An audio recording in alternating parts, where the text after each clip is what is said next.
Absolute cinema ভাই, absolute cinema. যেখানে day 3-র পরে মনে হয়েছিল টিম ইন্ডিয়া এই ম্যাচটা হারতে চলেছে, সেখানে ডে 5-এ এসে ইন্ডিয়া ম্যাচ ড্র করে দিয়েছে। Unbelievable. And full credit goes to KL Rahul, Shubman Gill, Jaddu and Wasi. ভাই 300 রানের লিড দিয়েছিল ইংল্যান্ড, আর ইন্ডিয়া ডে 4-এর লাঞ্চের আগেই 0-তে 2 উইকেট হয়ে গেছিল। আর ওখান থেকে ডে 4-এর বাকি সেশন আর ডে 5 পুরো দিন টোটাল 143 ওভার ব্যাটিং করেছে ইন্ডিয়া। প্রথমে কেএল রাহুল আর শুভমান গিল মিলে 188 রানের পার্টনারশিপ করেছে, তারপর জাডেজা আর ওয়াশিংটন সুন্দর মিলে 203 রানের পার্টনারশিপ করেছে। দিস ইজ আনরিয়েল ভাই, দিস ইজ আনরিয়েল। ইভেন ইংল্যান্ড ক্যাপ্টেনকে ভিক মাংতে বাধ্য করে দিয়েছিল। ভাই সবাই ভাবছে এই 4 জন মিলে শুধু ম্যাচটা বাঁচিয়ে দিয়েছে, কিন্তু এই 4 জন মিলে ম্যাচের সাথে সাথে গতি ভাইয়ের কোচিং ক্যারিয়ারটাও বাঁচিয়ে দিয়েছে। হ্যাঁ, যদিও ম্যাচটা ড্র হয়ে গেছে, কিন্তু এই ম্যাচটা ড্র হওয়ার ফলে ইন্ডিয়ার কাছে একটা চান্স থাকছে সিরিজটা ড্র করার জন্য। আর ভাই এই ম্যাচের লাস্ট আধা ঘন্টা ভাই অ্যাবসুলেট সিনেমা।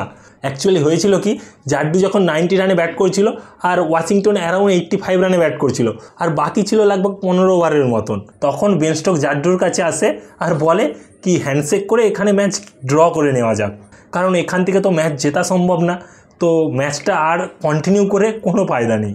তার মানে ইংল্যান্ডের লজিক হলো, যখন ম্যাচ ড্র হতে চলেছে তখন শুধু শুধু কেন ওয়াশিংটন সুন্দর আর জাড্ডু পার্সোনাল মাইলস্টোনের জন্য খেলবে?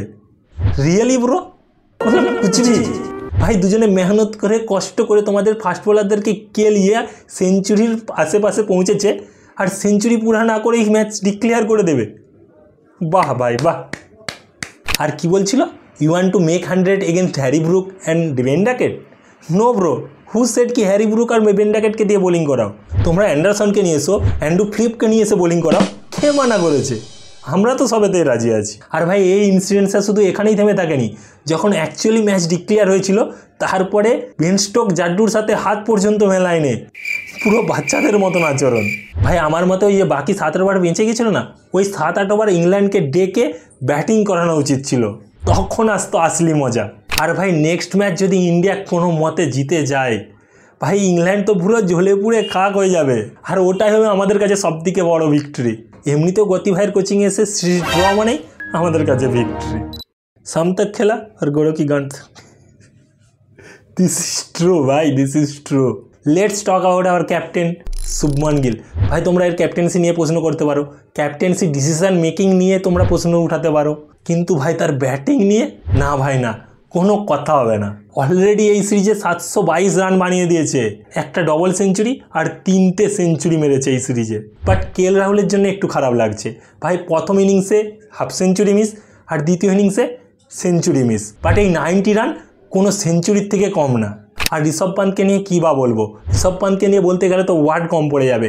ভাই Rishabh Pant is the perfect example of ভারতীয়দের কাছে ক্রিকেট কী। ভাই ঠিক মতন হাঁটতে পারছিল না, তাও ফার্স্ট ইনিংসে ব্যাটিং করতে আসছিল, আর খবর তো এটাও আসছিল কি সেকেন্ড ইনিংসে ঋষভ পান্ত ব্যাটিং করার জন্য অ্যাভেলেবেল। আর আমাদের নেক্সট ম্যাচ আছে ওভালে, আর এই ম্যাচটা আমাদের জন্য ডু আর ডাইওয়ালা ম্যাচ। এই ম্যাচটা জিততে পারলে এই সিরিজটা ড্র হবে, আর যদি না জিততে পারি তো ইংল্যান্ড উইন দিস সিরিজ।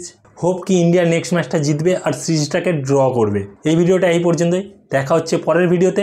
আর যদি ভিডিওটাকে ভালো লেগে থাকে ভিডিওটাকে লাইক আর চ্যানেলটাকে সাবস্ক্রাইব করে দিও। বাই।